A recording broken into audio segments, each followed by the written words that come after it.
আর মাত্র কয়েকদিন দরজায় কড়া নাড়ছে পাকিস্তানের জনপ্রিয় ফ্র্যাঞ্চাইজি ভিত্তিক ক্রিকেট টুর্নামেন্ট পিএসএল। 26শে মার্চ শুরু হবে এবারের আসর, আর চলবে 3 মে পর্যন্ত।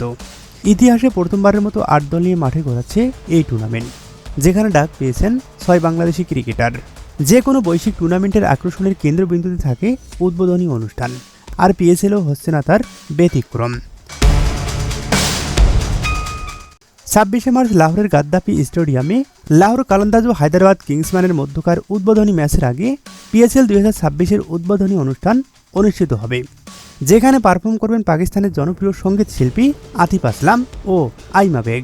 তাদের সুরের ঝংকারে দর্শকরা হারিয়ে যাবে ভিন্ন এক জগতে। এরপরে থাকছে অধিনায়কদের ফটো সেশন, ট্রফি উন্মোচন, আতশবাজি, লেজার লাইটের আলোর ঝলকানি।